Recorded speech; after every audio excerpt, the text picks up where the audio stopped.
جینا ہے جینا ہے جینا ہے تیرا ہو کے ہے جینا ہے جینا ہے جینا ہے جینا ہے جینا ہے جینا ہے تیرا ہو کے ہے جینا ہے جینا ہے جینا ہے یار السلام علیکم ورحمۃ اللہ وبرکاتہ۔ الحمد للہ رب العالمین الذي له ملك السماوات والأرض يحيي ويميت وهو على كل شيء قدير، هو الأول والآخر والظاهر والباطن وهو بكل شيء عليم، وأشهد أن لا إله إلا الله وحده لا شريك له، وأشهد أن سيدنا ومولانا محمدًا عبده ورسوله أرسله بالحق بشيرا ونذيرا وداعيا إلى الله بإذنه وسراجا منيرا، صلى الله تعالى عليه وعلى آله وعلى أصحابه وبارك وسلم تسليما كثيرا كثيرا، أما بعد فأعوذ بالله من الشيطان الرجيم، بسم الله الرحمن الرحيم۔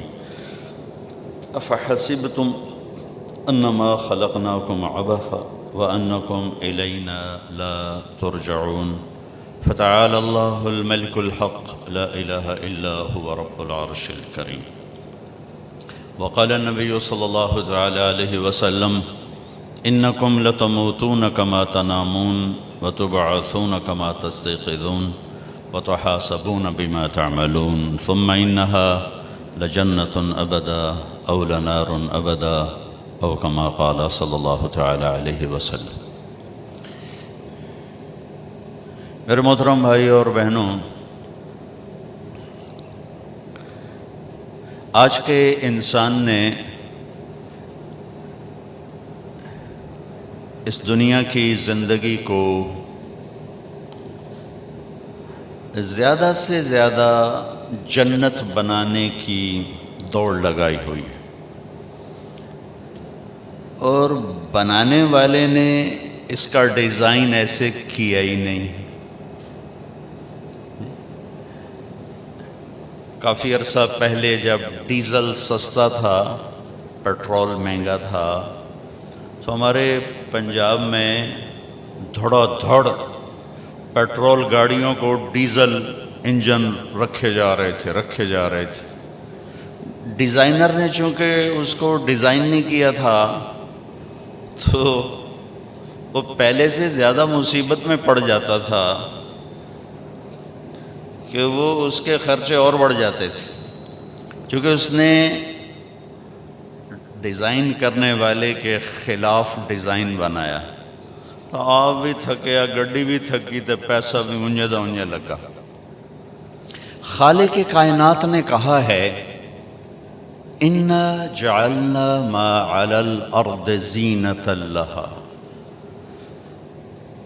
ہم نے اس کائنات کو جو بنایا ہے اور اس میں کچھ زیب و زینت رکھی ہے، لِنَبْلُوَهُمْ أَيُّهُمْ أَحْسَنُ عَمَلًا، یہ ہم نے اس لیے رکھا ہے کہ ہم یہ دیکھیں گے کہ تم میں عمل کو خوبصورت کون بناتا ہے، عمل کو یعنی اپنی ذات کو خوبصورت کون بناتا ہے۔ وَإِنَّا لَجَاعِلُونَ مَا عَلَيْهَا صَعِيدًا جُرُزًا، اور ایک دن ایسا آئے گا ہمیں سارے نقشے کو توڑ پھوڑ کے مٹی میں مٹی کر دیں گے، ختم کر دیں گے، زیرو کر دیں گے۔ چونکہ آج کا انسان اللہ کے علم سے دور ہے، ہم اہل ایمان ہیں، قرآن سے دور ہیں۔ کتنی حیرت کی بات ہے کہ ہر مسلمان کے گھر میں قرآن پڑھا ہوا ہے، لیکن شاید ہی کوئی ہو جو اس کو اٹھا کے دیکھتا ہو کہ اللہ کیا کہتا ہے۔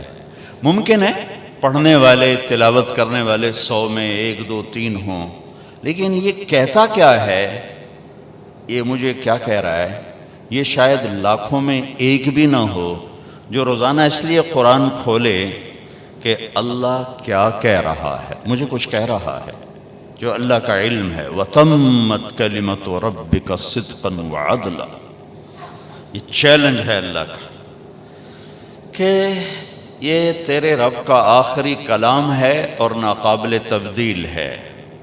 یہ تجربات کی کتاب نہیں ہے کہ آج یہ دیکھنے کو ملا، کل یہ ملا، پچھلا زیرو ہو گیا، اب یہ نیا آ گیا، ایسا نہیں ہے۔ تمت، مکمل ہو گیا، یہ نہیں بدل سکتا۔ لا مبدل لکلمات، دنیا کی کوئی طاقت اسے نہیں بدل سکتی۔ لا تبدیل لکلمات، نہ یہ خود بدلے گا نہ اسے کوئی بدل سکتا ہے۔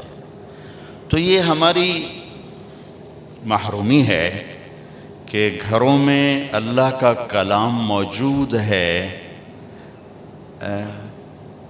ذوق کوئی نہیں ہے یا غفلت ہے۔ کیا کہہ رہا ہے اللہ؟ میں ایسے موقعوں پہ کہا کرتا ہوں کہ اور کچھ نہیں تو صرف وہ جگہ ضرور پڑھیں جس میں اللہ کہہ رہا ہے یا ایھا الذین آمنو، اے ایمان والو۔ چونکہ یہ بات صرف مجھ سے ہو رہی، آپ سے ہو رہی۔ جب اللہ تعالیٰ کہتا ہے یا ایھا الناس، ساری دنیا سے بات کر رہا ہے، اے انسانوں، یا بنی آدم، اے آدم کی اولاد، ساری آدم کی نسل سے بات ہو رہی۔ یا ایھا الذین ہادو، اے یہود، تو ان سے بات ہو رہی۔ یا اہل الکتاب، اے اہل کتاب، ان سے بات ہو رہی۔ یا ایھا الذین کفروا، کافروں سے بات ہو رہی۔ لیکن جب اللہ کہتا ہے نا یا ایھا الذین آمنو، اے ایمان والو، تو اس کی مثال ایسا ہی ہے کہ آپ سب بیٹھے ہیں اور میں کہوں بھائی عثمان ذرا ادھر آنا، تم سے بات کرنا، تو میں اس کو یہاں بلا کے اس کے کان میں بات شروع کروں، آپ سب کے جی میں آئے گا کوئی خاص بات ہو رہی، وہ خاص بات ہو رہی۔ تو پورے قرآن میں صرف 89، 90 بھی پورا نہیں، 100 تو نہیں، 90 بھی پورا نہیں، صرف 89، ایک کم 90۔ اس میں اللہ کہتا ہے اے ایمان والو، اے ایمان والو، اور اس میں بھی ہر دفعہ نئی بات نہیں ہے، بعض اوقات ایک ہی بات کو کئی دفعہ۔ یا ایھا الذین آمنوا اتقوا اللہ ولا تموتن الا وانتم مسلمون۔ یا ایھا الذین آمنوا اتقوا اللہ حق تقاتہ، یا ایھا الذین آمنوا اتقوا اللہ ولتنظر نفس ما قدمت لغد۔ یا ایھا الذین آمنوا اتقوا اللہ، یہ اے ایمان والو تقوی اختیار کرو 4 دفعہ، شاید اس سے بھی زیادہ ہو، ایک بات کو 4 دفعہ کہا، ہر دفعہ نئی بات نہیں ہے، ہر دفعہ یا ایھا الذین آمنوا آمنوا باللہ ورسولہ، اے ایمان والو اللہ اس کے رسول پر ایمان لاؤ۔ یا ایھا الذین آمنوا هل ادلکم علی تجارۃ تنجیکم من عذاب علیم تؤمنون باللہ ورسولہ، اے ایمان والو ایمان لاؤ۔ تکرار ہے، کئی باتوں کو بار بار اللہ نے دہرایا ہے۔ تو میں اتنا ضرور سارے مجمع سے کہوں گا کہ اپنا کوئی ٹائم ٹیبل ایسا بنا لیں کہ کم از کم یا ایھا الذین آمنو کے بعد اللہ کیا کہہ رہا ہے اس کو تھوڑا ہم پڑھتے رہا کریں کہ ہمیں پتہ تو چلے کہ اس کائنات کا مالک کیا چاہتا ہے، کیا کہتا ہے، کس چیز سے روکتا ہے، کدھر بلاتا ہے، کسے حقیقت کہتا ہے، کسے دھوکہ کہتا ہے۔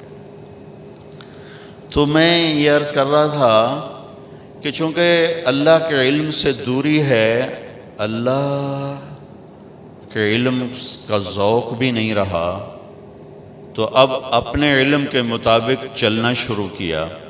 تو اس وقت ساری دنیا پر مغرب کا قبضہ ہے، مغربی فکر کا قبضہ ہے، اور اہل مغرب کے تصور میں نہ جنت ہے نہ جہنم ہے، صرف یہی زندگی ہے، اور انسان کے اندر خوب سے خوب کی تلاش ہے، لہٰذا وہ اس کو جنت بنانے کا زور لگا رہے ہیں، اسے جنت بنانا ہے، لیکن یہ بن نہیں سکتی، ڈیزائنر نے ڈیزائن نہیں کیا، اس کے نظام سے ٹکر ہے، ہو نہیں سکتا۔ اچھا فرض کرو بن بھی جائے، موت کو کیا کرے گا؟ موت سے کہاں سے بھاگے؟ وہ جو بعض روایات میں آتا ہے کہ یمن کے بادشاہ شداد نے کہا جو جنت مسلمانوں کا رب ان کو موت کے بعد کہتا ہے میں یہیں بنا دیتا ہوں، تو اس نے پورا ایک چھوٹا سا شہر آباد کر دیا، بنوایا، جس میں سارے گھر سونے کے، چاندی کے، اور سڑکیں سونے کی، چاندی کی، کافی عرصہ وہ جنت بنتی رہی، اور جب وہ مکمل ہو گئی تو وہ اس کا افتتاح کرنے کے لیے گیا، ایک پاؤں اندر تھا ایک باہر تھا، اللہ نے کہا جان نکالنا، دروازے پر گر کے مر گیا۔ تو اس کا کیا کرے گا؟ اسے دیکھنا بھی نصیب نہ ہو۔ ایک دفعہ اللہ تعالیٰ نے اسرائیل سے پوچھا کبھی کسی کی جان لیتے ہوئے رحم بھی آئے؟ کہنے لگا 2 دفعہ۔ یہ اتنی مضبوط روایات نہیں ہیں، کمزور روایات ہیں، پہلے میں بتا دیتا ہوں۔ کہ ایک دفعہ ایک کشتی ٹوٹ گئی، ایک عورت ایک تختے پہ جان بچانے کے لیے سوار ہو گئی، کچھ بہہ گئے وہ بچ گئی، اس نے وہاں بچہ جانا، تو نے مجھے کہا اس کی جان نکال لے، عورت کی۔ تو مجھے اس بچے پہ رحم آیا کہ اس کا کیا بنے گا جو بیچ پانی میں ابھی پیدا ہوا ہے۔ اور اس کے بعد شداد کی جان نکالتے ہوئے رحم آیا کہ کم بخت نے اتنی جان لگا کے جنت بنائی، تو نے دیکھنے بھی نہ دیا اور دروازے بھی جان نکالے۔ تو اللہ تعالیٰ نے فرمایا تمہیں خبر ہے یہ شداد کون ہے؟ کہا نہیں۔ کہا یہ وہی بچہ ہے جس پر تو نے رحم کھایا تھا، میں نے اسے رزق دیا، ملک دیا، وہ میرے ہی مقابلے میں کھڑا ہو گیا۔ تو آج کا جو انسان ہے وہ اس دنیا کو جنت بنانا چاہتا ہے، نہیں بن سکتی۔ یہی ہو جائے نا اگر کہ یہ زندگی اچھی گزر جائے جو ہے، تو یہی ہماری جنت ہے۔ اچھا، زندگی کا اچھا ہونا ایک اور چیپٹر ہے، اور ضروریات زندگی کا اچھا ہونا یہ اور چیپٹر ہے۔ ہر انسان خوبصورت زندگی گزار سکتا ہے، لیکن ضروریات زندگی ہر انسان خوبصورت نہیں لے سکتا۔ نحن قسمنا بینہم معیشتہم، ہم نے تمہارے درمیان رزق کو تقسیم کیا ہے۔ یبسط الرزق لمن یشاء ویقدر، کسی کو زیادہ دیتے ہیں کسی کو کم دیتے ہیں۔ جنوری فروری ہمارا چلے کی جماعت تھی، افریقہ کے 8 ملک، ہزاروں سال پرانی زندگی دیکھ کے آئے ہیں۔ وہاں ایک دن گزارنا مشکل تھا، وہ نسل در نسل آباد ہیں، اور شاید ہم سے زیادہ خوش ہوں گے وہ۔ تو آسائش، سہولت، ضروریات زندگی ہر ایک کے لیے برابر نہیں ہو سکتی، لیکن زندگی خوبصورت ہر انسان گزار سکتا۔ ڈیفنس میں رہتا ہو یا ادھر لیاری میں رہتا ہو، زندگی خوبصورت بن سکتی۔ وہ جو میں 8 ملک دیکھ کر آئی ہوں افریقہ کے، ان میں رہتا ہو، یا ابھی میں انگلینڈ سے ہو کے آ رہا ہوں، 2 ہفتے کا میرا سفر تھا، وہیں سے سیدھا آپ کے پاس آ رہا ہوں، یا انگلینڈ کی زندگی ہو، زندگی کو خوبصورت بنانا ہر مرد عورت کے لیے برابر اسباب ہیں۔ ضروریات زندگی کسی کی زیادہ کسی کی کم۔ زندگی خوبصورت بنتی ہے اللہ اور اس کے رسول کے سامنے سر جھکانے سے۔ لَقَدْ كَانَ لَكُمْ فِي رَسُولِ اللَّهِ أُسْوَةٌ حَسَنَةٌ لِمَنْ كَانَ يَرْجُو اللَّهَ وَالْيَوْمَ الْآخِرَ وَذَكَرَ اللَّهَ كَثِيرًا۔ اللہ تعالیٰ نے بڑی خوبصورت بات فرمائی۔ اللہ یوں بھی کہہ سکتے تھے کہ میرے نبی تمہارے لیے مکمل زندگی لائے ہیں، مکمل۔ مکمل کا لفظ ہیوی بنتا ہے، مکمل پتہ نہیں کر سکی یا نہ کر سکی، پتہ نہیں ہوئے نہ ہوئے۔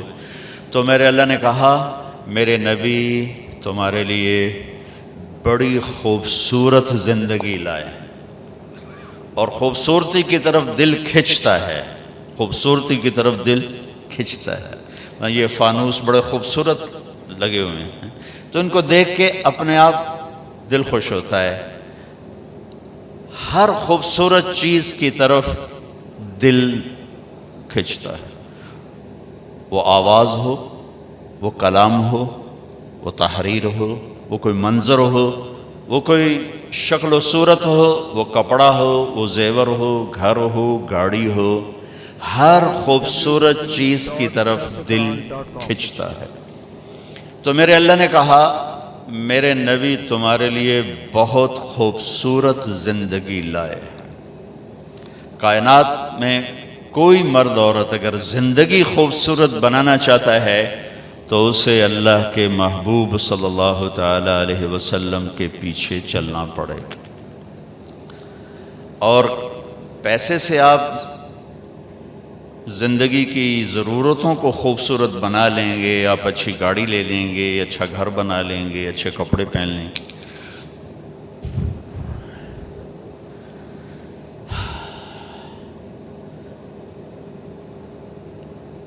وہاں مانچسٹر میں ایک دوست کی گاڑی میں بیٹھا تو اس کے پاس یہ موبائل تھا،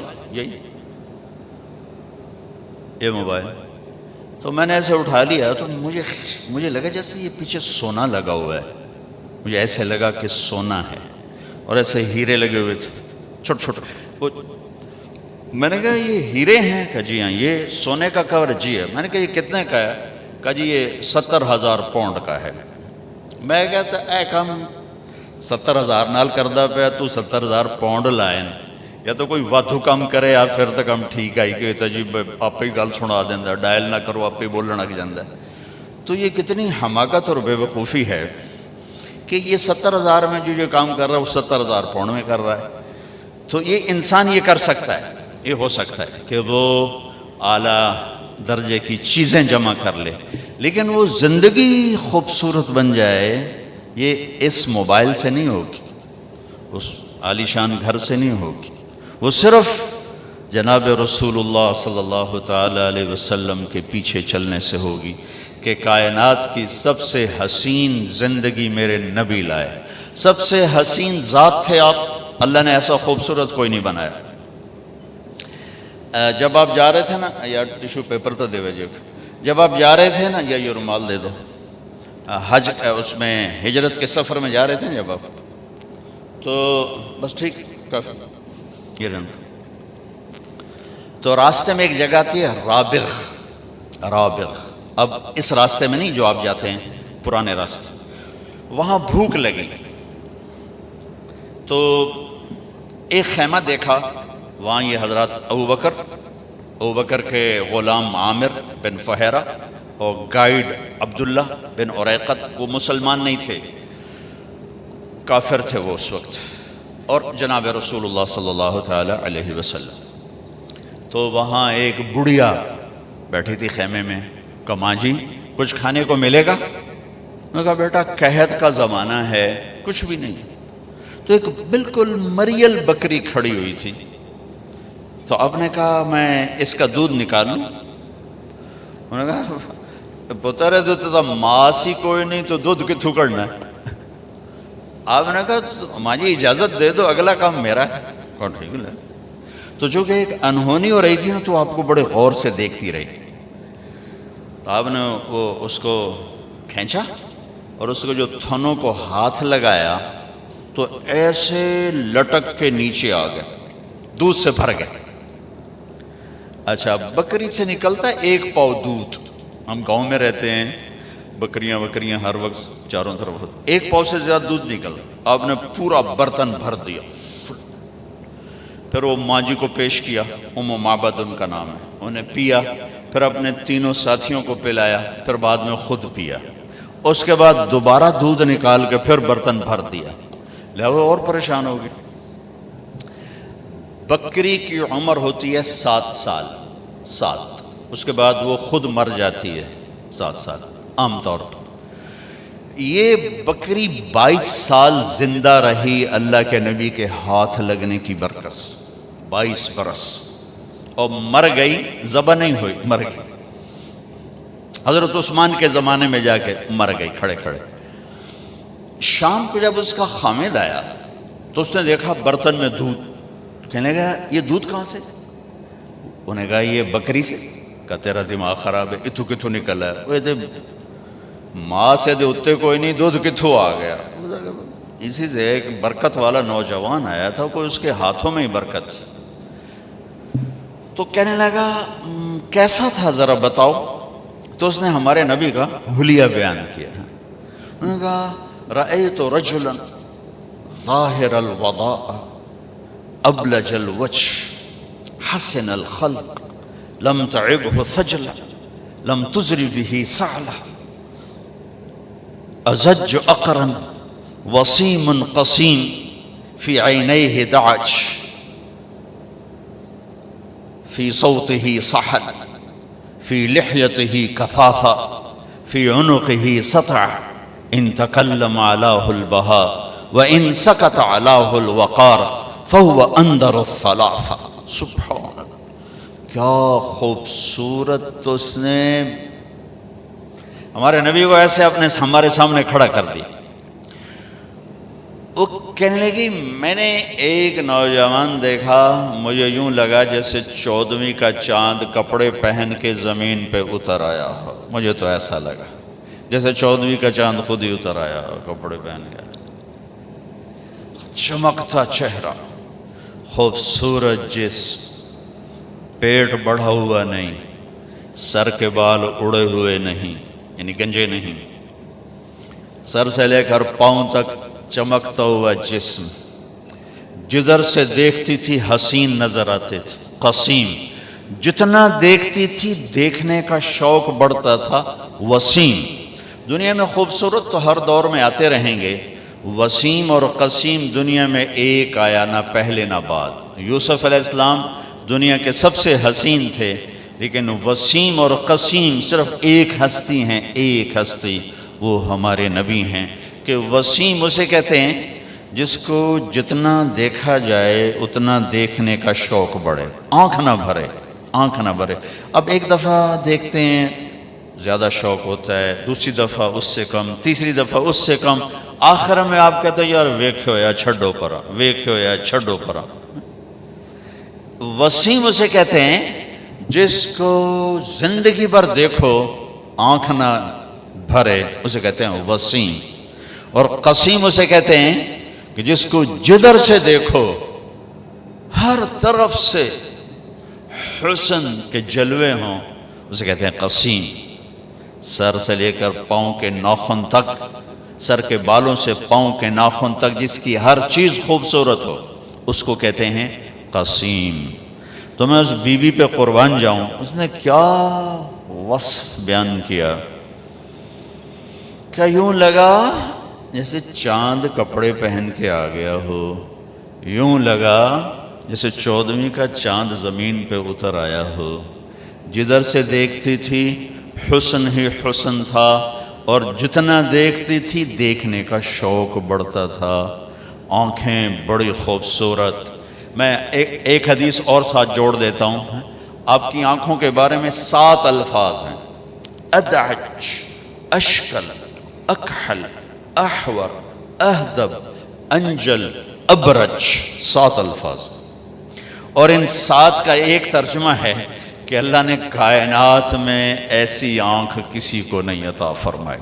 سوکھا ترجمہ کرا، سوکھا ترجمہ، اللہ نے کائنات میں ایسی آنکھ کسی کو، موٹی، لمبی، سرخ دھاریاں، پتلی سیاہ، سفیدی سفید، پلکیں لمبی، بغیر سرمے کے سرما لگا ہوا، گہری آنکھ، چمکتی آنکھ، نورانی اور روشن آنکھ۔ آپ کی آنکھوں میں آنکھیں ڈال کے کوئی بات نہیں کر سکتا تھا، برداشت نہیں کر سکتا تھا، آنکھ جھک جاتی تھی۔ اس لیے آپ یوں دیکھا کرتے تھے، ایسے آپ ایسے نہیں دیکھتے تھے، ایسے دیکھتے تھے، تھوڑا ادھر سے تھوڑا ادھر سے۔ کبھی کبھی آنکھ اٹھاتے تھے، ہمارے نبی کیسے حیا والے تھے، مردوں میں بھی آنکھ نہیں اٹھاتے تھے، اتنی حیا تھی۔ عورت تو بڑی دور کی بات، مردوں میں بھی حیا کی وجہ سے آنکھ بھر کے نہیں دیکھتے۔ کبھی کبھی آپ کی جب آنکھ اٹھتی تھی تو پھر سارے صحابہ ایسے ہو جاتے تھے، آپ کو کوئی دیکھ نہیں سکتا تھا، صرف دو آدمی آپ کو دیکھ سکتے تھے، ایک ابو بکر اور ایک عمر، بس باقی کوئی نہیں دیکھ سکتا تھا۔ تو وہ بی بی کہنے لگی کیا خوبصورت آنکھ تھی، اور بھویں لمبی گول کمان کی طرح، من غیر قرن، یہاں بال نہیں تھے، یہاں بال نہیں تھے۔ فی صوتہ سحر، آواز میں ایک جادو تھا، کشش، روح، نغمہ تھا آواز میں۔ یہ ساری آواز کی کوالٹیز، آواز میں روب ہو تو نغمہ نہیں رہتا، نغمہ ہو تو روب نہیں رہتا ہے۔ لیکن میرے نبی کی آواز میں نغمہ بھی تھا، روب بھی تھا، کشش بھی تھی، جادو بھی تھا۔ ایک دفعہ نا طفیل بن عامر دوسی ہیں، قبیلہ دوس کے سردار تھے، وہ آئے مکہ، تو ان کو مکے والوں نے کہا ایک ہماری قوم کا نوجوان ہے، وہ بہت بڑا جادوگر ہے، جو اس کی سنتا ہے اسی کا ہو جاتا ہے، باپ دادے کو چھوڑ دیتا ہے، لہذا ایک کام کرنا، جب تک مکے میں رہو نا وہ دی گل نہ پیا سنی، نہیں تھا تیرے چاروں خانے نکل جانے۔ وہ کہنے کہ میں ایسا ڈرا کہ میں نے کانوں میں روئی ڈال دی، میں کہا میں سندا ہی کوئی نہیں، روئی ڈال دی۔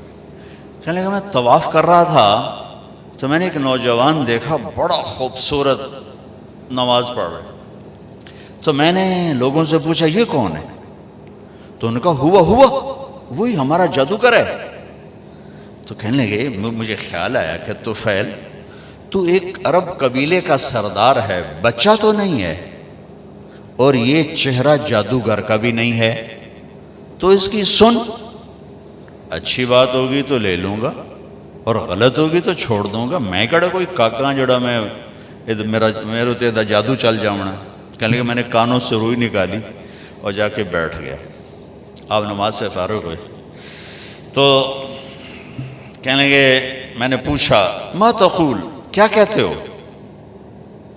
تو آپ نے کہا ان الحمد للہ احمدہ واستعینہ واؤمن بہ واتوکل علیہ من یہدہ اللہ فلا مضل لہ ومن یضللہ فلا ہادی لہ۔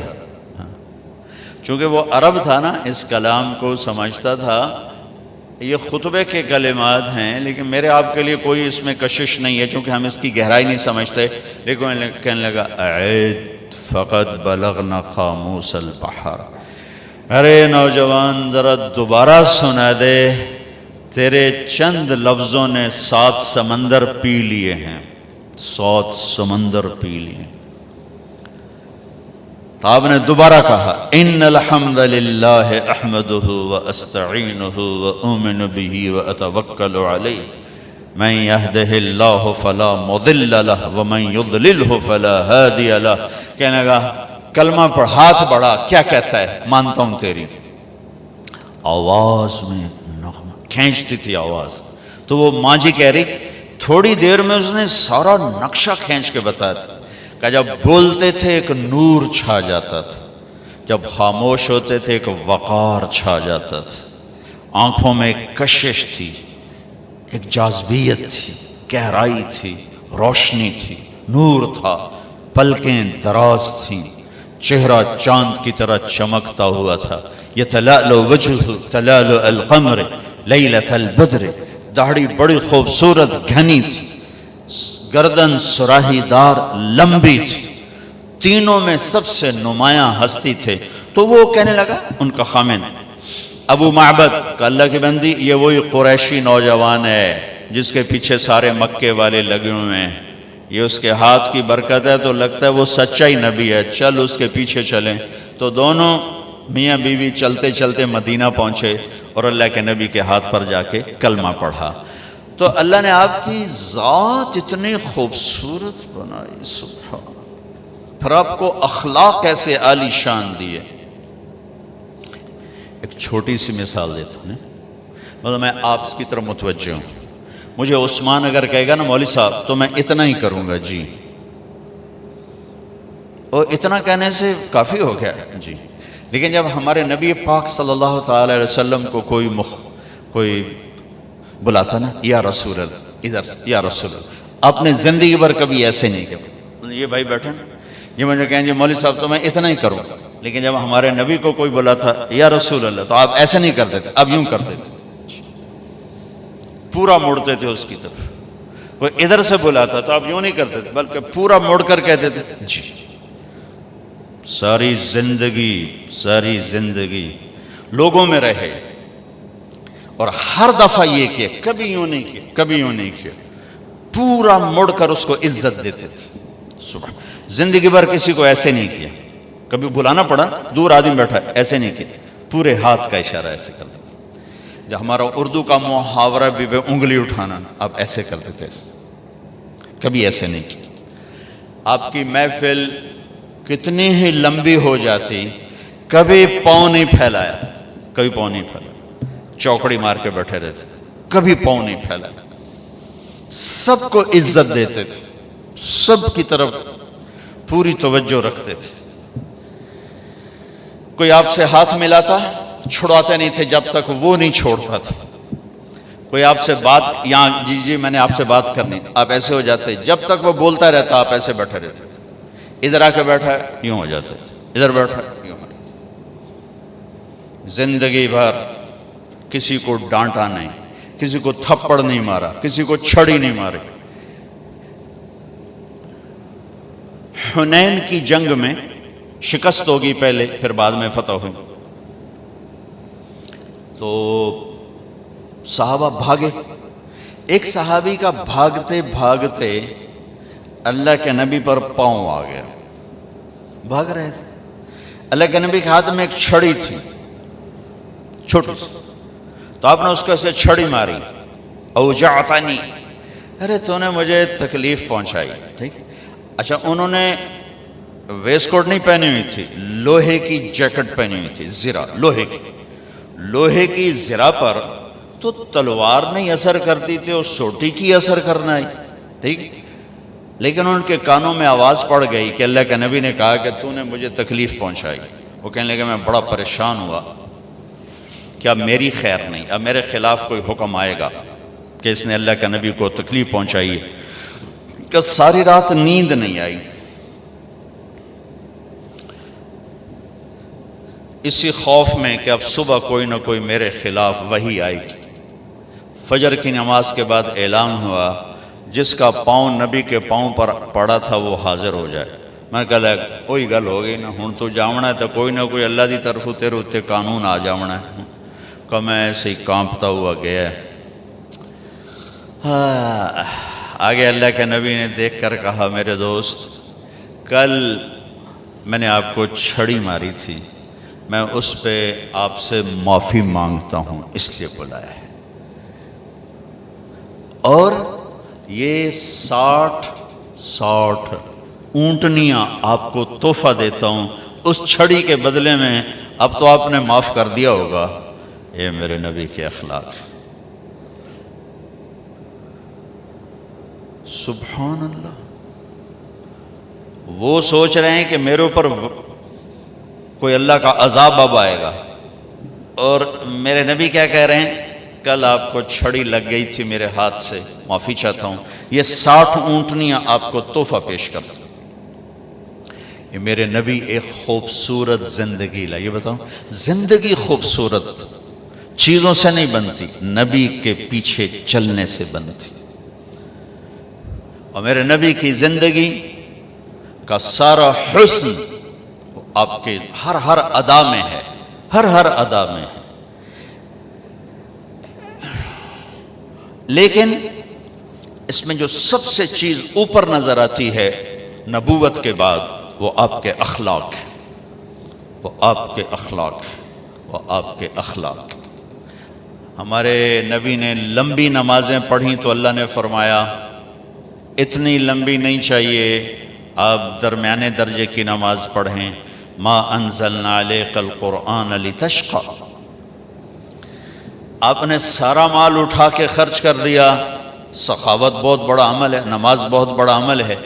اللہ تعالیٰ نے فرمایا نہیں میرے نبی، اتنی سخاوت نہیں چاہیے، لا تبسطها کل البسط فتقعد ملوما محسورا، آپ کچھ اپنے لیے بھی بچا کے رکھیں، سب کچھ دے کے پھر آپ تنگ بیٹھے ہوں، یہ ہمیں پسند نہیں ہے۔ آپ دنیا میں تبلیغ کے لیے آئے اور اس کے لیے آپ نے اپنے آپ کو تھکایا کھپایا، اور زیادہ کڑھن اور دکھ درد میں جب مبتلا ہوئے تو اللہ نے اس سے بھی روک کر کہا فَلَا تَذْهَبْ نَفْسُكَ عَلَيْهِمْ حَسَرَاتٍ، اے میرے نبی آپ تبلیغ کریں لیکن اتنا غم نہ کریں کہ خود ہی ہلاک ہو جائیں، آپ کی اپنی جان چلی جائے۔ تو ہم نے آپ کو 3 بڑے عمل بتائے ہیں۔ آپ نے نماز لمبی پڑھی، اللہ نے کہا درمیانہ ہاتھ رکھیں، سارا خرچ کر دیا، اللہ نے کہا درمیانہ ہاتھ رکھیں، تبلیغ میں دکھ درد دکھایا، اللہ نے کہا درمیانہ ہاتھ رکھیں۔ لیکن جب ہمارے نبی نے اخلاق بلند کیے، اخلاق، تو اللہ تعالیٰ اور جیسے کہہ رہے تھے درمیانہ درمیانہ درمیانہ، یہاں بھی اللہ کہتے ذرا درمیانہ، تھوڑا جا کوڑا بھی ہو کے بھی کھایا کر، کوئی تھوڑی جی اکھ بھی کھایا کر۔ جیسے آپ لوگ کہتے ہو نوکروں کے ساتھ سختی نہ کریں تو کام نہیں کرتے، یا آپ سارے جو مالدار لوگ ہو، آپ کے ذہن میں یہ شیطان نے بٹھایا ہوا ہے کہ نادے نال سختی نہ کرو تو کم ہی نہیں دیں دے۔ اور میرا نبی کہتا ہے ان اللہ لا يعطی علی الرفق ما لا يعطی علی العنف، کہ اللہ جو نرمی پہ دیتا ہے وہ سختی پہ نہیں دیتا۔ لیکن آپ کراچی سے پشاور کیا گلگت تک سفر کیا ہے، سب مالداروں کا یہ ذہن ہے نوکروں کو کس کے نہ رکھو تو کام نہیں کرتے، بے عزت کرنا، ذلیل کرنا، چھوٹی چھوٹی باتوں پہ، یہ تو ہمارا سارے دیش کا ہے۔ اور میرے نبی فرما رہے ہیں کہ جو اللہ نرمی پہ دیتا ہے سختی پہ نہیں دیتا، جو اللہ نرمی پہ دیتا ہے وہ سختی پہ نہیں دیتا۔ اور ایک اور حدیث یاد آ گئی، میرے نبی نے کہا لو کان الرفق خلقا لما رأى الناس خلقا احسن منه، اگر نرمی کی کوئی شکل ہوتی تو کائنات میں اس سے خوبصورت شکل کوئی نہ ہوتی، وَلَوْ كَانَ الْعُنْفُ خَلْقًا لَمَا رَأَى النَّاسُ خَلْقًا أَقْبَحَ مِنْهُ، اگر سختی کی کوئی شکل ہوتی تو اس سے بدصورت شکل اور کوئی نہ ہوتی۔ یہ گھروں میں جو کام کرنے والی بچیاں، عورتیں، ان کو بیگمات کتنا بے عزت کرتی، کتنا ذلیل کرتی، ایک پیالی کے ٹوٹ جانے پر کتنی بے عزت کرتی۔ اللہ کسی کو رزق دے دے تو اس کا مطلب یہ تو نہیں کہ وہ فرعون بن کے بیٹھ جائے۔ اور ہمارے دیہاتوں میں بہت زیادہ ہے، اور ہمارا پنجاب کا کلچر اس میں بہت زیادہ ہے، گالیاں، ماں بہن کی گالیاں۔ میں ایک دفعہ اپنے ڈیرے میں بیٹھا تھا تو ہمارا لوہار آ گیا، ہمارے پاس 5ویں پشت چلے آ رہے ہیں، تو آ کے رونے لگا میرے پاس۔ میں کہا کیوں آئی؟ آندا جی غریباں دی نہ ماں ہوندی ہے نہ بہن ہوندی ہے، صرف ذمہ داراں دیاں ماواں بہناں ہوندیاں، غریباں دیاں ماواں بہناں صرف گالی واسطے ہوں، جتھے مرضی گال کٹ دیو، جتھے مرضی دی چادر لا دیو، ماواں بہناں صرف تواڈیاں ہوندیاں، ساڈیاں کوئی نہیں ہوندیاں۔ وہ میرے کسی کزن نے اس کو گالیاں نکالیں تو وہ میرے پاس پناہ ڈھونڈنے کے لیے آ گیا۔ یہ کلچر ہے سارے میرے دیس کا، بدتمیزی، بد اخلاقی، چاہے وہ نمازی ہو، چاہے داڑھی والا ہو، چاہے پگڑی والا ہو، چاہے کلین شیو ہو، اس میں نے سب کو بدتمیز دیکھا ہے۔ ماتھے کے محراب کے باوجود میں نے ان کو نوکروں کو ذلیل کرتے دیکھا ہے۔ نوکر کے ساتھ انسان بن کے رویہ میں نے کروڑوں میں کسی ایک کا بھی نہیں دیکھا۔ دکھ درد ہے میرے دیس کا، اور تھوڑے دکھ ہیں۔ جب میرے نبی نے اخلاق دکھائے تو اللہ تعالیٰ فرماتے تھوڑا جا سخت ہویا کر، تھوڑا جا نرم ہویا کر، جیسے اللہ نے کہا لمبی نماز نہ پڑھ میرے نبی، تھوڑا درمیانی پڑھیں، سارا خرچ نہ کریں، کچھ بچا کے رکھیں، زیادہ روئیں دھوئیں نہیں، اپنا کام کریں، تبلیغ کریں، اتنا زیادہ دکھ درد نہ اٹھائیں۔ جب اللہ کے نبی نے اخلاق میں پرواز کی تو اللہ تعالیٰ نے شاباش دی، اِنَّكَ لَعَلَىٰ خُلُقٍ عَظِيمٍ، اے میرے حبیب آپ کا رب آپ کو شاباش دیتا ہے کہ آپ کے اخلاق بہت عالی شان ہے، بہت عالی شان۔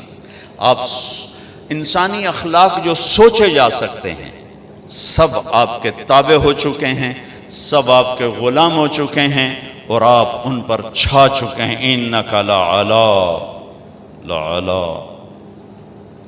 آپ چھا چکے ہیں سارے اخلاق پر۔ اور قسم اٹھائی قسم کے ساتھ، نون والقلم وما یسطرون، مجھے قسم ہے قلم اور اس کی تحریر کی، ما انت بنعمت ربک بمجنون وان لک لاجرا غیر ممنون وانک لعلی خلق عظیم۔ میرے حبیب آپ کا رب قسم اٹھا کے کہتا ہے سارے اخلاق آپ کے غلام بن چکے ہیں، آپ کے تابع ہو چکے۔ تو میرے بھائی بہنوں، زندگی کو خوبصورت بنانا ہے تو اپنے نبی والے اخلاق سیکھ لیں۔ عبادات کا چیپٹر بہت چھوٹا سا ہے۔ آپ میں سے ابھی جو بھائی فرض حج کے پہ جا رہے ہیں، اس کے بعد موت تک آپ سے کوئی مطالبہ نہیں کہ آپ آ کے حج کریں، ایک دفعہ بس۔ زکوٰۃ حج پیسے والوں کے لیے ہے، غریبوں کے لیے نہیں ہے، اور زکوٰۃ پورے سال میں 2 منٹ کا کام ہے، جیب سے نکال کے اور حقدار کو دے دیا، ختم۔ یہ 15-20 دن کا حج کر کے ساری زندگی کی چھٹی، سال میں 1 دفعہ روزے 1 مہینہ، اور نماز 5 دفعہ۔ نماز میں معافی کوئی نہیں، باقی ہر چیز میں اللہ تعالیٰ نے گنجائش رکھی ہے۔ زکوٰۃ آج فرض ہوئی ہے، 1 مہینے بعد دے دو، ایک سال کے اندر جب دے دو۔ اس سال حج فرض ہو گیا ہے، زندگی میں کسی وقت کر لو، روزے میں بیمار ہو گئے ہو بعد میں رکھ لو۔ صرف ایک نماز میں اللہ نے کہا کہ یہ چھٹی نہیں ہے، اسے ہر حال میں ادا کرنا ہے، اس کی معافی نہیں۔ اس کو اللہ نے مضبوطی سے بیان فرمایا، اقیموا الصلاۃ وآتوا الزکاۃ، اقیموا الصلاۃ وآتوا الزکاۃ۔ 10 دفعہ قرآن میں آیا ہے نماز پڑھو زکوٰۃ دو، نماز پڑھو زکوٰۃ دو، لیکن 5 وقت کا کام ہے نا، 24 گھنٹے کا کام تو نہیں ہے۔ اہمیت کے لحاظ سے عبادات میں سب سے اعلیٰ درجہ نماز کا ہے، سب سے اعلیٰ درجہ نماز کا ہے، معافی کوئی۔ میں کہا کرتا ہوں اگر گنجائش ہوتی تو اس 14 صدی میں کربلا والوں کو گنجائش ہوتی کہ نماز چھوڑ دیتے، جو دنیا کا سب سے عجیب و غریب واقعہ ہے، ظلم و ستم میں بھی اور مظلومیت میں بھی۔ ایک طرف مظلوموں پر ظلم کی انتہا ہے اور ایک طرف ظالم کے ظلم کی انتہا ہے، اور ایسا کربناک واقعہ شاید تاریخ میں نہ دہرایا جائے کبھی بھی، نہ اتنے نہ حسین ہو اور نہ اتنے بڑے درجے کا ظلم و ستم دیکھنے کو ملے۔ وہ تو نواسہ رسول دوبارہ تو نہیں آئیں گے، جہاں نواسہ رسول اپنے بھائی بیٹوں سمیت بھتیجوں سمیت ذبح ہو رہے ہوں۔ زمین آسمان نے کبھی یہ منظر دیکھا یا دیکھے گی؟ نماز کا وقت آیا، امام علی مقام نے زہیر ان کے ایک ساتھی تھے، ان سے کہا کہ یہ شمر سے کہو ہمیں نماز پڑھنے تھی، نماز پڑھنے تھی۔ ہوئے ہوئے ہوئے، میں یوں کہتا ہوں اگر یہ قافلہ نماز نہ بھی پڑھتا تو ان کی جنت کا فیصلہ ہو چکا تھا۔ یہ تو بالکل موت کے کنارے پر کھڑے تھے اور لہو لہان تھے سارے قافلے والے۔ انہوں نے آگے جا کر شمر سے کہا نماز پڑھنے دو، انہوں نے کہا ہم نہیں پڑھنے دیں گے، نماز میں بھی ہماری تلوار چلے گی۔ تو انہوں نے واپس آ کر بتلایا کہ وہ راضی نہیں ہے۔ تو آپ نے کہا ٹھیک ہے، آدھے نماز پڑھو آدھے جنگ کرو۔ نماز نہیں چھوڑی، آدھے نماز پڑھو آدھے جنگ۔ ہمارے کتنے دوست ہیں اچھے نمازی ہو جی میٹنگ چل رہی تھی اس لیے نماز چھوٹ گئی، قضا پڑھ لواں گے، پیچھے پڑھ لواں گے، میٹنگ چل رہی تھی نماز چھوٹ گئی۔ کربلا سے بڑا واقعہ انسانی تاریخ میں نہیں آئے گا، نماز نہیں چھوڑی، نہیں چھوڑی۔ آدھوں نے نماز پڑھی، آدھوں نے جنگ کی، پھر انہوں نے نماز پڑھی اور انہوں نے جنگ کی، اور عصر سے پہلے سب کے سر کٹ کے نیزوں پہ چڑھ چکے تھے۔ اور یہ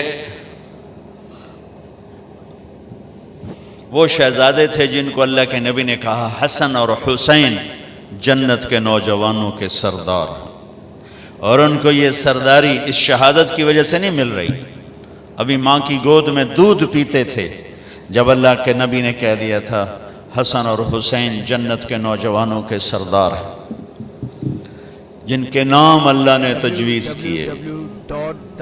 جب حسن پیدا ہوئے تو آپ نے حضرت علی سے پوچھا کیا نام رکھا ہے؟ ان کا جی حرب، حرب کہتے ہیں لڑاکا، آپ نے کہا نہیں اس کا نام ہے حسن۔ پھر حسین پیدا ہوئے، آپ نے کہا کیا نام رکھا ہے؟ کہا جی حرب، کا نہیں اس کا نام ہے حسین۔ پھر آپ نے فرمایا کہ اللہ نے یہ دو نام میرے بچوں کے لیے رکھے ہوئے تھے، آج تک کسی کو یہ نام نہیں دیے گئے، پہلی دفعہ میری اولاد کو دیے جا رہے ہیں، حسن اور حسین جنت کے نوجوانوں کے سردار۔ اور عین شہادت کے وقت میں نماز نہیں چھوڑی، تو آپ لوگ میٹنگ کی وجہ سے نماز کیسے چھوڑ سکتے؟ یا میں میٹنگ کی وجہ سے نماز کیسے چھوڑ سکتا؟ یا ہماری مستورات گھر کے کام کاج کی وجہ سے نماز کیسے چھوڑ سکتی؟ یہ ایک ایسی چیز ہے جس میں اللہ نے کوئی گنجائش نہیں رکھی، اور ایسی نماز 14 صدی میں شاید ہی کسی نے پڑھی ہو جیسی اس قافلے نے پڑھ کے اللہ کو دکھا دی کہ زیر خنجر بھی یہ پیغام سنایا ہم۔ تو عبادات میں نماز کو مضبوطی سے بیان کیا گیا ہے، لیکن سارا مختصر چارٹ ہے، 5 نمازیں ہیں، 30 روزے ہیں، زکوٰۃ حج مالداروں پر ہے، لیکن جو اخلاق ہیں جس سے زندگی خوبصورت بنتی ہے۔ حج میں بھی اللہ نے جب پابندی لگائی لا رفث ولا فسوق ولا جدال، اب دیکھو احرام کے بعد اب بدتمیزی نہیں کرنی، گناہ نہیں کرنا، جھگڑا نہیں کرنا۔ عبادات کا ایک مطالبہ فاذکروا اللہ ذکرا کثیرا کذکرکم آباءکم او اشد ذکرا، ایک مطالبہ کہ جو احرام میں حج میں میرا ذکر کثرت سے کرنا۔ باقی جو اللہ نے سارا زور لگا ہے، کہا دیکھو بھائی کوئی بدتمیزی کا بول نہیں بولنا، لڑائی نہیں کرنی، کوئی بڑا گناہ نہیں کرنا۔ حج کو بھی خوبصورت بناؤ، اخلاق کے ساتھ، درگزر کے ساتھ، معاف کرنے کے ساتھ۔ معاف کرنے کی عادت ڈالیں گے تو حج خوبصورت بنے گا۔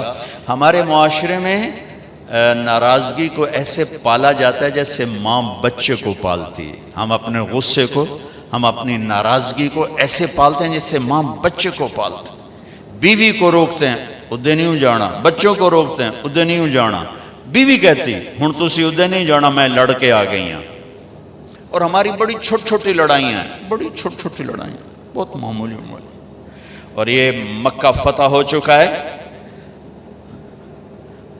اور 18 برس قتل کے منصوبے بنانے والے سامنے کھڑے ہیں، اور آپ نے ایک بول سے کہا جاؤ معاف کیا۔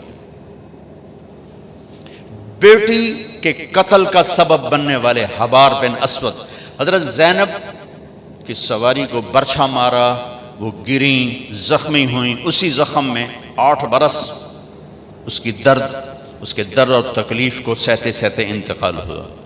وہ کلمہ پڑھنے آیا کہ جی معافی چاہتا ہوں کہ جو معاف کیا۔ ادھر بیٹی کے قتل کا جرم ہے اور ادھر آپ کا ظرف ہے جو معاف کیا۔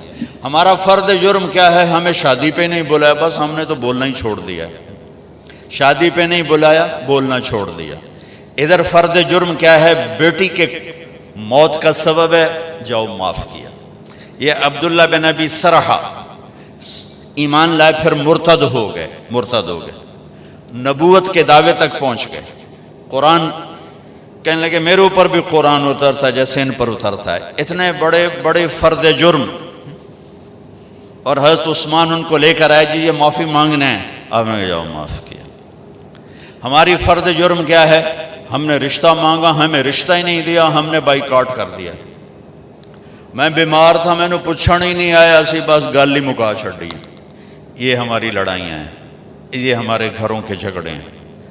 آپ نے عثمان بن ابی طلحہ سے کہا ذرا بیت اللہ تو کھول دے، میں نے نماز پڑھنی۔ تو وہ کہنے لگا جاؤ جاؤ تمہارے لیے کھول دوں۔ یہ جب آپ مکے میں تھے تو آپ نے کہا وہ کیا دن ہوگا جب یہ چابی میرے ہاتھ میں ہوگی، جسے چاہوں گا دوں گا۔ وہ کہنے لگا وہ دن کبھی نہیں آئے گا۔ مکہ فتح ہو گیا تو عثمان بن ابی طلحہ بھاگ گئے، کہ ابھی آج میری خیر کوئی نہیں۔ تو آپ نے حضرت علی سے فرمایا جاؤ اسے پکڑ کے لاؤ۔ حضرت علی رضی اللہ تعالیٰ عنہ پکڑ کے لائے، چابی بھی اور وہ بھی، اور ایسے کھڑے ہوئے، چابی آپ نے ایسے، لمبی چابی میں نے دیکھی ہوئی، لمبی چابی۔ تو حضرت عباس پاس کھڑے تھے، پاس، کہنے لگے یا رسول اللہ ہمارے خاندان میں پانی پلانا بھی ہے اور حاجیوں کو کھانا کھلانا بھی ہے، چابی بھی ہمیں دے دیں تو سارے حج کی عزت بنو ہاشم کے پاس آ جائے گی، یعنی آل رسول کے پاس آ جائے گی، اہل البیت کے پاس۔ اب یہ کوئی دنیاوی منصب نہیں تھا، دینی منصب تھا، خدمت کا تھا، تو ایک اچھی چیز تھی میرے خاندان میں آ جائے، ٹھیک ہے۔ اور کہنے والے چچا ہیں، اور آگے سامنے وہ کھڑا ہے جس نے بےعزت کیا تھا۔ یا رسول اللہ یہ چابی ہمیں دے دیں، ہمارے خاندان میں سقایا بھی ہو گیا، حجابہ بھی ہو گیا، چابی بھی ہو گئی، تو ہمیں دے دیں۔ تو آپ نے حضرت عباس کی نہیں سنی، عثمان یوں کھڑے، آپ نے کہا عثمان، وہ ساری نہیں اٹھا رہا شرم کی وجہ سے، عثمان تو نے ایسے دیکھا شرمندگی سے۔ آپ نے کہا یہ کیا ہے؟ یہ وہی چابی ہے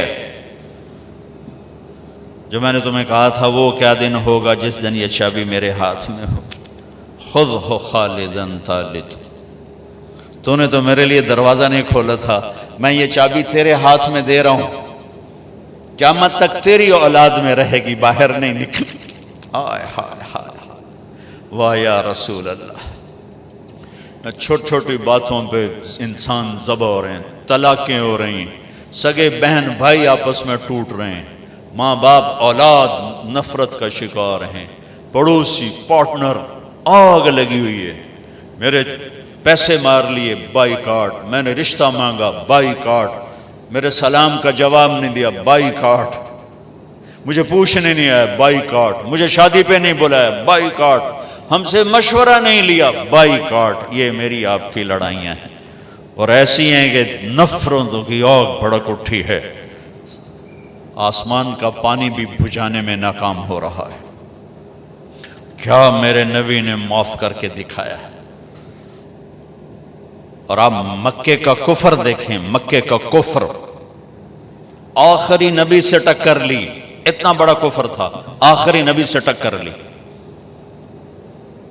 معجزے دیکھے، یوں اشارہ کیا، چاند کے 2 ٹکڑے ہو گئے، کہنے لگے چاند پہ جادو کر دیا، نہیں کلمہ پڑھا۔ آپ نے ایک بکری کی دستی پکائی، ایک بکری کی دستی کتنی ہوگی؟ 2 کلو، 40 آدمیوں نے کھانا کھایا اور ایک بوٹی کم نہیں ہوئی، اسی طرح ہانڈی بھری ہوئی، سالن اسی طرح، اور 40 آدمی کھانا کھا گئے۔ 3 دن مسلسل آپ نے ایسا کر کے دکھایا، کہنے لگے کھانے پہ جادو کر دیا۔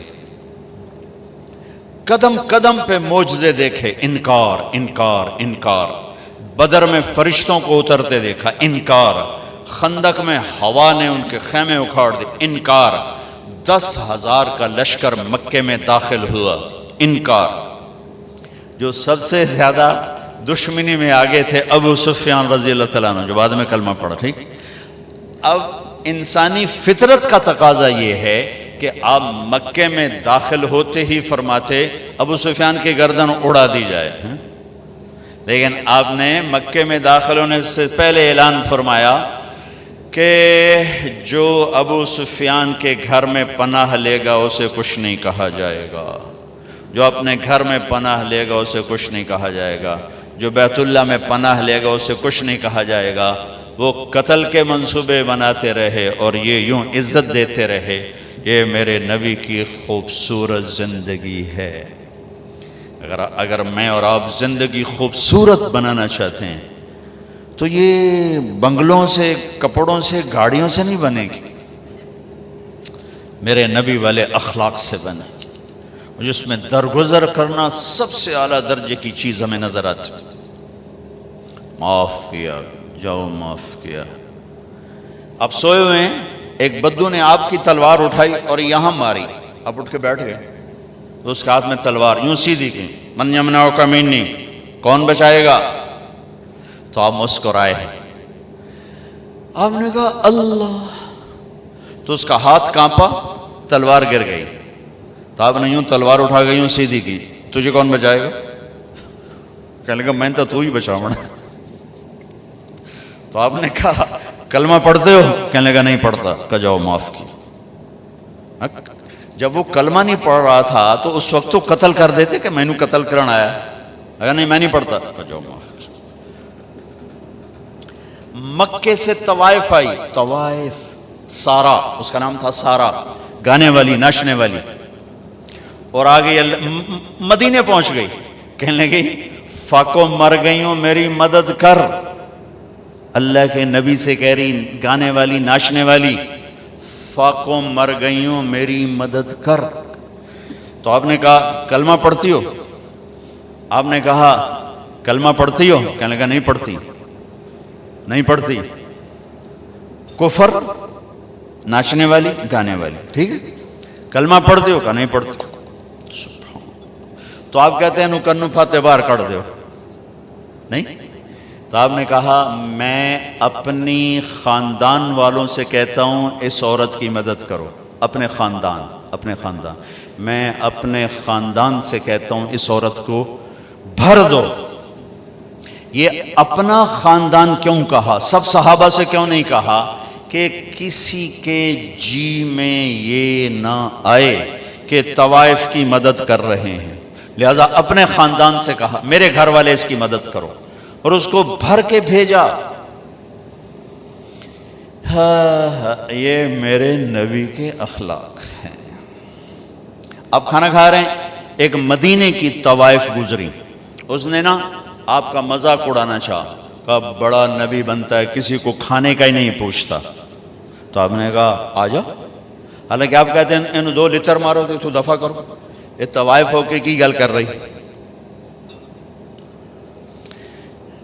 2007 میں 2006 میں نرگس میرے ساتھ حج پر تھی. لاہور کا گروپ تھا، اس کے ساتھ ہم گئے ہوئے تھے، اس کو تیار کیا تھا. تو عرفات والے دن وہ شام کو اس کا رو رو کے برا حال تھا.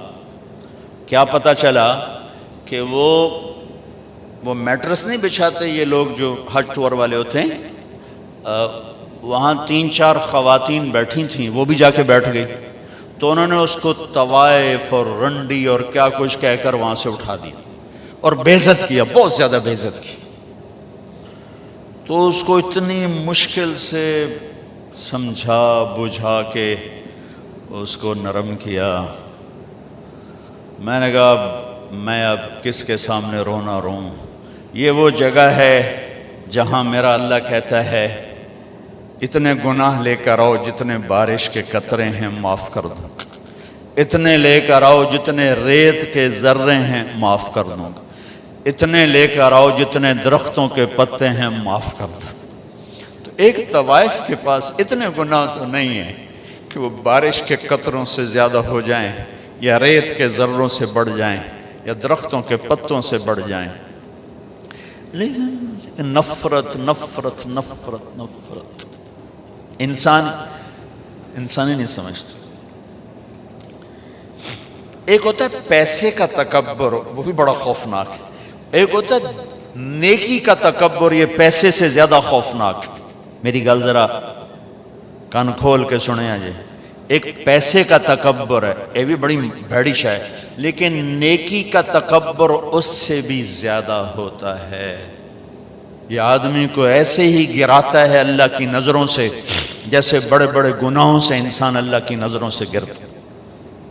اس کا یہ میں نے آپ کو نمونہ دکھایا کہ اٹھ جا یہاں سے، طوائف ناچنے والی، وہ تو توبہ کرنے گئی تھی وہ، اور اس نے کی توبہ، گھر بیٹھ گئی۔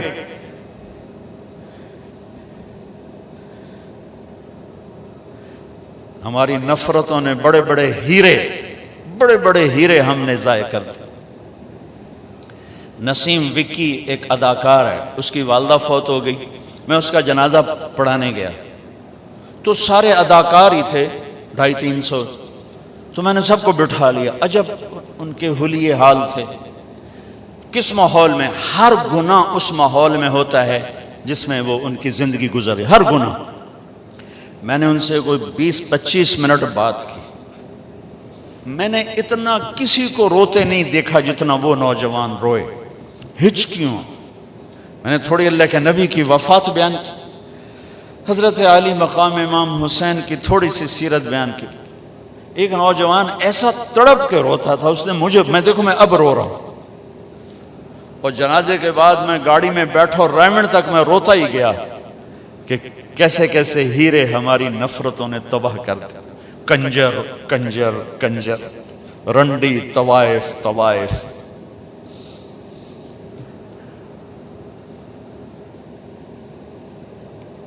کون جسم کو بیچتی، کس نے گھنگرو بندھا پہنائے، کس نے اس کو جسم فروشی پہ مجبور کیا؟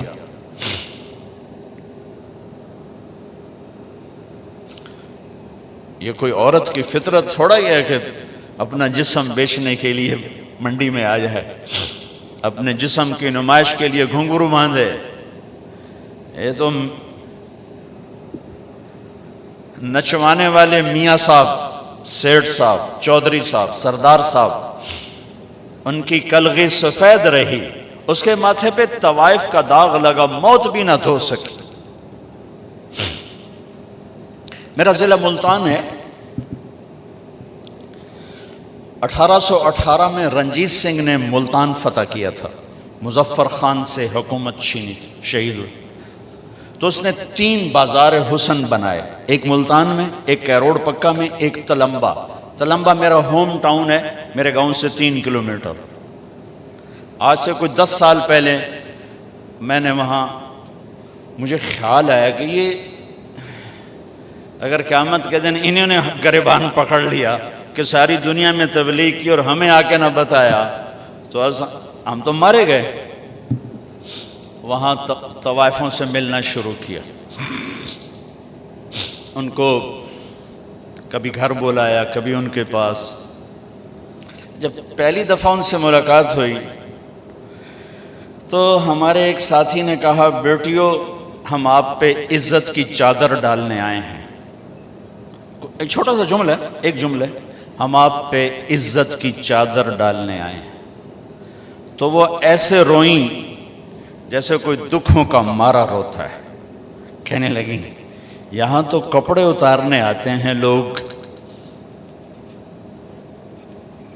آپ کون ہیں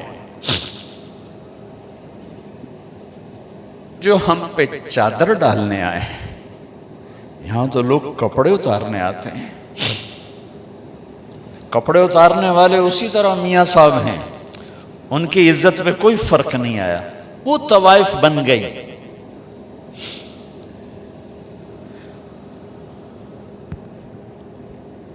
10 سال کی محنت کے بعد اللہ کے فضل سے وہ سارا محلہ اب ختم ہونے کو ہے۔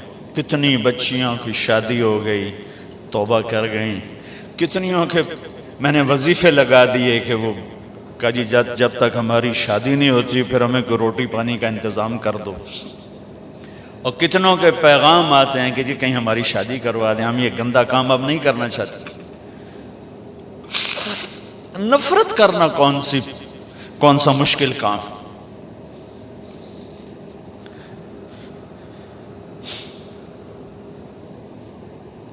وہ طوائف کہنے لگی یہ کیسا نبی ہے جو کسی کو پوچھتا ہی نہیں۔ آپ نے کہا آجا، تو بھی آجا، بٹھا لی۔ وہ تو آپ کو غصہ دلانا چاہتی تھی، کہنے لگی میں ایسے نہیں کھاؤں گی، جو تیرے منہ میں ہے وہ نکال کے مجھے کھلا۔ اور ہماری پنجابی کی مثال ہے، کبا سمجھتے ہیں؟ کبڑا، کبے نو لت لگی وہ سدھا ہو گیا، ان کو سے لت ماری وہ سدھا ہو گیا۔ اس نے تو اللہ کے نبی کا مذاق اڑایا، وہ اس کو سیدھا پڑ گیا۔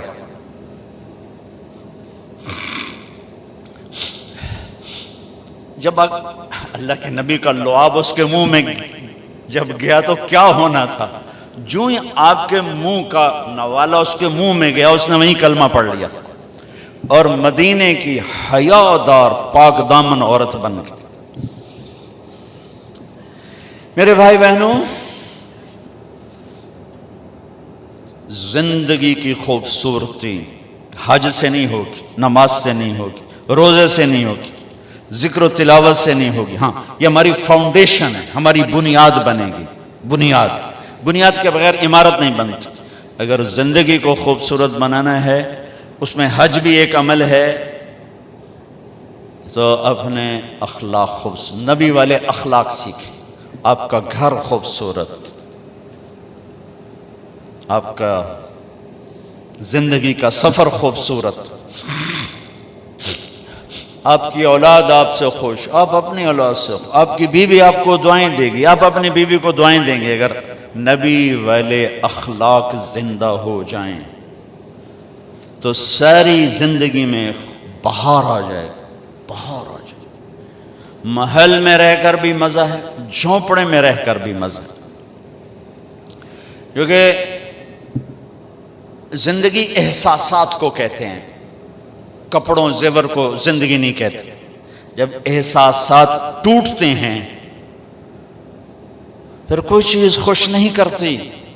100 بار چمن مہکا، 100 بار بہار آئی، دنیا کی وہی رونق، دل کی وہی تنہائی۔ دنیا کی محفلوں سے اکتا گیا ہوں یا رب، کیا لطف انجمن کا جب دل ہی بجھ گیا۔ اور دل جو بجھتا ہے وہ جب رویے غلط ہوتے ہیں اس سے دل بجھتا۔ زبان کے سخت بول، بدتمیزی، معاف نہ کرنا، درگزر نہ کرنا، طنز، یہ زندگی کو ویران کر دیتے۔ تو میری آپ سب سے گزارش ہے، میں نے صرف حج سے متعلق بات نہیں کی، پوری زندگی سے متعلق بات کی ہے کہ اگر میں، آپ یا ہماری مستورات مائیں بہنیں بیٹیاں، اگر یہ اپنی زندگی میں خوبصورتی دیکھنا چاہتی ہیں، ایک جسم کی خوبصورتی ہے جس کو جتنا بچا لیں بڑھاپا کھا جائے گا یا موت کھا جائے گی، نہیں بچ سکتا۔ لیکن ایک اخلاق کی خوبصورتی، ایک زندگی کی خوبصورتی ہے، وہ جتنے آپ کے اخلاق بڑھیں گے آپ کی زندگی خوبصورت ہوتی جائے گی، خوبصورت ہوتی جائے گی، حسین ہوتی جائے گی۔ آپ اللہ کی بارگاہ میں بھی جگہ پالیں گے اور لوگوں کے دلوں میں بھی جگہ پالیں گے کہ ایک میٹھے بول پر آپ دل خرید سکتے ہیں اور ایک کڑوے بول پر ساری زندگی کی محبتوں کو آگ لگ جاتی، کیونکہ تعلق بنتے بنتے بنتا ہے، توڑنے کے لیے تو ایک بولی کافی ہوتا، ایک بولی کافی ہوتا۔ اللہ تعالیٰ نے قرآن میں دل کو شیشے سے تشبیہ دی ہے، شیشے سے، اور عرب کی شاعری میں، اردو کی شاعری میں، فارسی کی شاعری میں دل کو شیشے سے تشبیہ دی گئی ہے۔ میں صرف قرآن سے آپ کو بات کر رہا ہوں۔ المصباح فی زجاجہ، الزجاجۃ کأنہا کوکب دری، یہ دل شیشہ، شیشے سے تشبیہ دینے میں پتہ نہیں کتنی وجوہات ہیں۔ ایک وجہ میرے مضمون سے متعلق، شیشہ ٹوٹے جڑتا نہیں، ہر چیز ٹوٹ جائے جڑ جاتی ہے، شیشہ ٹوٹ جائے نہیں جڑتا، پھر آگ میں ڈالنا پڑے گا۔ یہ کم بخت دل بھی کچھ ایسا ہے، یہ ٹوٹے تو جڑتا نہیں، اور اسے توڑنے کے لیے خنجر نہیں چاہیے، یہ زبان ہے جس سے یہ کٹتا ہے، اور اس کو جوڑنے کے لیے کوئی آئنٹمنٹ نہیں چاہیے، یہی زبان کا میٹھا بول ہے جو اسے جوڑ دیتا ہے۔ ایک بول جوڑ دیتا ہے، ایک ہی توڑ دیتا ہے۔ ساری دنیا کا شہد اکٹھا کروں، زبان کا بول اس سے میٹھا ہے۔ ساری دنیا کے 7 سمندر کی کڑواہٹ اکٹھی کروں تو زبان کی کڑواہٹ اس سے زیادہ ہے۔ یہ 32 دانتوں کے درمیان اور 2 ہونٹوں کے درمیان مرہم بھی ہے اور زہر بھی ہے۔ اس لیے میرے نبی نے فرمایا، معاذ تمہیں سارے دین کا خلاصہ بتاؤں؟ کیا جی بتائیں؟ تو آپ نے یوں کیا، یہ زبان۔ ایک روایت، معاذ تمہیں دین کی بنیاد بتاؤں، دین کا ستون بتاؤں، دین کی چھت بتاؤں؟ یہ تعبیر میری ہے، الفاظ کچھ اور ہیں۔ بنیاد، پلر، چھت، عمارت پوری ہو گئی۔ اور دوسری حدیث، خلاصہ بتاؤں؟ خلاصہ ساری کتنا خوبصورت انداز ہے سمجھانے کا۔ انہوں نے کہا جی کیا ہے؟ تو آپ نے کہا یہ کا زبان قابو میں رکھنا، کف ہذا کف ہذا، اسے قابو میں رکھنا، اسے قابو میں رکھنا۔ لقمان علیہ السلام کا فرمان ہے، چپ رہنے پہ کبھی نہیں پچھتایا، جب بھی پچھتایا اپنے بول پہ پچھتایا۔ تو میری آپ کی زندگی میں جو خوبصورتی آئی، ایک اس دل کو نفرتوں سے پاک کر دے، ایک اس زبان کو زہریلے بول سے پاک کر دے۔ ایک حدیث سناتا ہوں، بات ختم کرتا ہوں۔ میرے نبی نے فرمایا، میرے بیٹے انس، میری ایک عظیم الشان سنت ہے۔ یہ عظیم الشان کا لفظ بس یہی ہے، اور ہوگا مجھے یاد نہیں۔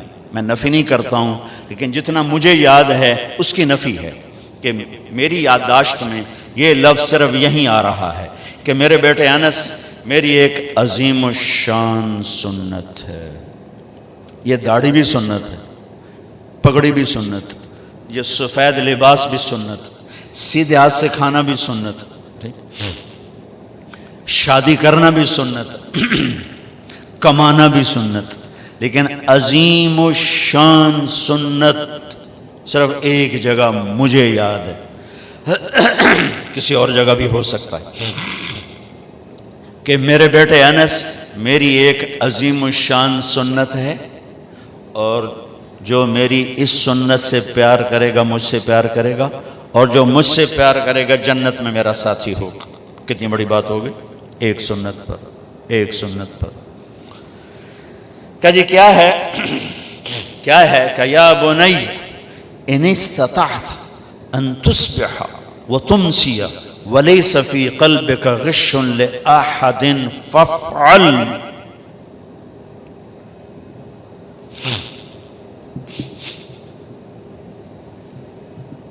میرے بیٹے انس، تمہیں ایک عظیم الشان سنت بتاتا ہوں۔ زندگی بھر ساری زندگی ایک کام کرتے رہنا، ایک کام ساری زندگی، جوانی میں، بڑھاپے میں، بیماری میں، صحت میں، دن میں، رات میں، سردی میں، گرمی میں، سفر میں، حضر میں، ایک کام کرنا، ایک میری سنت پہ عمل کرنا۔ اس دل میں کسی کی نفرت نہ پال، کسی سے نفرت نہ کر۔ لأحد مسلم نہیں کہا، مومن نہیں کہا کہ کسی مسلمان سے نفرت نہ کرنا۔ لأحد، اس وقت 7 ارب انسان ہیں دنیا میں، اور میرے نبی فرما رہے ہیں کسی سے نفرت نہ کرنا، کسی سے بغض نہ رکھنا، کسی کا کھوٹ دل میں نہ رکھنا۔ یہ میری وہ سنت ہے، جو اس سے پیار کرے گا مجھ سے پیار کرے گا، جو مجھ سے پیار کرے گا جنت میں میرا ساتھی ہوگا۔ بھائی بہنوں، ہم کپڑے پہنتے ہیں نا، صاف ستھرے پہن کر آئے نا آپ لوگ، میں بھی ابھی بدل کے آیا ہوں، آپ بھی بدل کے آئے ہیں۔ کہ داغ لگا ہوا نہ خود اچھا لگتا ہے نہ لوگوں کو اچھا لگتا ہے. تو نفرت یہ وہ دل کا داغ ہے جو اللہ کو پسند نہیں ہے. اسے صاف کر دیا کریں. دیکھو ہم کھانا کھاتے ہوئے آگے نیپکن رکھتے ہیں اور آستینیں چڑھا کے بیٹھتے ہیں کہ کہیں آستینوں پہ نہ کوئی سالن لگ جائے, اور آگے وہ یہ پہلے اگلے رکھ کے توڑے واسطے روٹی کھواؤنی ہے نا, روٹی ہے دیکھو نا توڑے واسطے پہلے سامنے رکھے ہوئے وہ توڑے چولے نہ میلے ہو جائیں. نہیں تو میرا اللہ یہی کہتا ہے ذرا اس کو بھی سانپ کے رکھ, اس پہ داغ نہ لگنے دے نفرت کا. مجھے اچھا نہیں لگتا, نہ میرے نبی کو اچھا لگتا ہے, نہ میرے رب کو اچھا لگتا ہے کہ میں کسی سے نفرت کروں.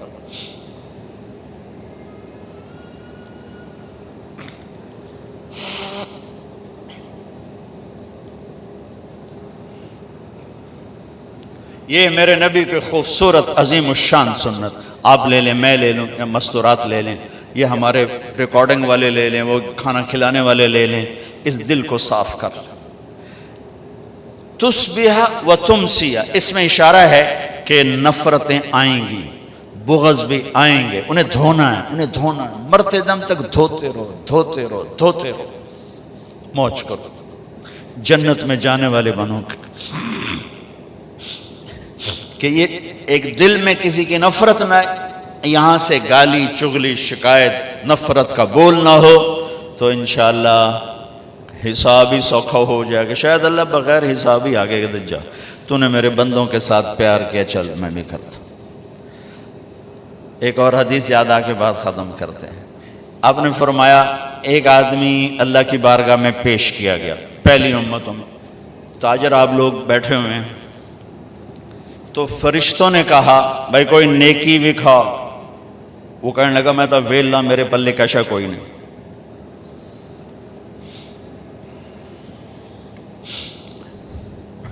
وہ ایک ہمارا بچہ, وہ لارنس کالج ہے نا, وہ مری والا, اس میں اس کے داخلے کا تھا. تو کسی نے اس کی سفارش کے لیے کہا, تو وہ اس کے وہ وہاں جو تھا نا وہ ٹیسٹ لیتے ہیں, تو انہوں نے کہا جی کوئی شاید لکھ دا پھر تو کوئی سفارش توڑی مان لے, تو لکھیا ہی کچھ نہیں, ویلا پرچا ہے. ہوں توڑی کی سفارش منی, پرچا ہی سارا ویلا, ایک لفظ نہیں لکھا تو کیا سفارش قبول کرے. وہ کہے گا جی میرا تو پیپر ہی ویلا, میرے تو پلے ہی شاید کچھ نہیں. وہ کہیں گے کوئی یاد کر. وہ کہے گا میں تجارت کرتا تھا, جس سے لینے ہوتے تھے پیسے, اگر وہ نہیں دیتا تھا ٹائم پر تو تنگ نہیں کرتا تھا, اور اگر دینے کی طاقت نہیں رہتی تھی تو معاف کر دیتا تھا. وہ اس کو پکڑ کے اللہ کے سامنے پیش کیا, کہیں گے یا اللہ یہ بندہ ہے, آپ اس کی سن لیں. تو اللہ تعالیٰ فرمائیں گے ہاں بھائی کیا ہے؟ کہا یا اللہ تیرے فرشتے پوچھ رہے تھے تیرے پلے کوئی شے ہے, تو میں نے کہا میرے پاس تو کچھ بھی نہیں ہے. پھر میں نے یاد کیا تو یہ ایک نیکی یاد آئی کہ تجارت کرتا تھا, جس سے لینا ہوتا تھا وہ عام طور پہ موقع پہ نہیں دیتے تھے تو میں ان کو تنگ نہیں کرتا تھا, اور جو دینے کے قابل نہیں رہتے تھے ان کو معاف کر دیتا تھا. تو میرے نبی نے فرمایا, تو اللہ نے اسے کہا اچھا بھائی تو میرے بندوں کے ساتھ بڑی نرمی کرتا رہا, چل میں بھی نرمی کرتا ہوں, جا میری جنت تے جا, کوئی نہیں پوچھتا, نہ نماز نہ روزے کچھ بھی کوئی نہیں. ہو گیا. اللہ کو اپنے بندوں سے حسن سلوک اتنا پسند. تو میں نے پوری زندگی کا نقشہ آپ کے سامنے پیش کیا ہے. اگر اس نقشے میں رنگ بھرنا ہے, اپنے اخلاق اچھے کر لیں, اپنے رویے اچھے کر لیں, معاف کرنا سیکھ لیں, درگزر کرنا سیکھ لیں, سینے سے لگانا سیکھ لیں, زبان پر قابو سیکھ لیں, دل کو دھونا سیکھ لیں, زندگی خوبصورت ہو جائے گی. یہ تبلیغ کا کام اسی کی ایک محنت.